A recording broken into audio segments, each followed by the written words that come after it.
Okay, మొత్తానికి తెలంగాణ రాష్ట్ర ప్రభుత్వం ఒక కీలకమైనటువంటి నిర్ణయం తీసుకుంది. ఏదైతే టీఎస్పీఎస్సీ చైర్మన్కు సంబంధించినటువంటి పదవి నియామకం పైన కసరత్తు చేస్తుంది రాష్ట్ర ప్రభుత్వం. దీనికి సంబంధించినటువంటి ఫైల్ను గవర్నర్కి పంపారు. అయితే గవర్నర్ ఆమోదం తెలపడమే ఆలస్యం. టీఎస్పీఎస్సీకి సంబంధించినటువంటి చైర్మన్ నియామకం అవుతుంది. ఇక టీఎస్పీఎస్సీ చైర్మన్కి సంబంధించి ఎవరు నియామకమైనటువంటి అవకాశాలు ఉన్నాయంటే కనుక దాదాపుగా మాజీ డీజీపీ ఎవరైతే మహేందర్ రెడ్డి ఉన్నారో వారినే టీఎస్పీఎస్సీ చైర్మన్గా నియామకమైనటువంటి అవకాశాలు ఉన్నాయి. ప్రభుత్వం ఏదైతే స్క్రీనింగ్ కమిటీ ఉందో పలు వచ్చినటువంటి దరఖాస్తుని పరిశీలించింది. మొత్తానికి చైర్మన్గా 50 మంది, అదేవిధంగా 321 మంది సభ్యులు దరఖాస్తులు చేసుకున్నటువంటి నేపథ్యంలో ఏదైతే స్క్రీనింగ్ కమిటీ సమావేశమై అందులో ఎంపిక చేసేటటువంటి ప్రక్రియకు సంబంధించి కసరత్తు చేసింది సోమవారం రోజే. ఇక మాజీ డీజీపీగా ఉన్నటువంటి మహేందర్ రెడ్డి సరైనటువంటి వ్యక్తిగా ప్రభుత్వం కూడా భావిస్తున్నటువంటి పరిస్థితి అయితే కనిపిస్తోంది.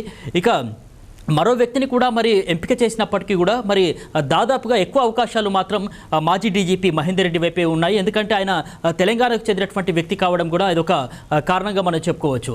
ఇక గతంలో చూసినట్లయితే కనుక బీఆర్ఎస్ రాష్ట్ర ప్రభుత్వ హయాంలో పారదర్శకంగా ఎంతో నిజాయితీగా నిర్వహించాల్సినటువంటి పరీక్షలకు సంబంధించి టీఎస్పీఎస్సీ అనేకమైనటువంటి ఆరోపణలు ఎదుర్కొందని చెప్పుకోవచ్చు.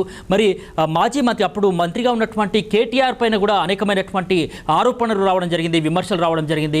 ఇక ఎప్పుడైతే కాంగ్రెస్ ప్రభుత్వం అధికారంలోకి వచ్చిందో అప్పటి నుంచే సీఎం రేవంత్ రెడ్డి తప్పకుండా టీఎస్పీఎస్సీని ప్రక్షాళన చేయాలనేటటువంటి ఆలోచనకు వచ్చారు. అనేకమైనటువంటి సమీక్షలు జరిపారు.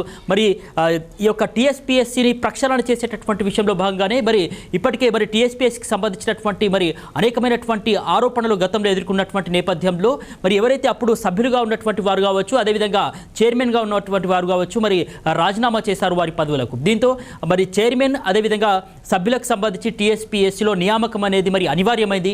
ఈ నేపథ్యంలోనే రాష్ట్ర ప్రభుత్వం మాజీ డీజీపీ మహేందర్ రెడ్డికే ఈ యొక్క పదవిని కట్టబెట్టేటటువంటి అవకాశాలు ఉన్నాయి.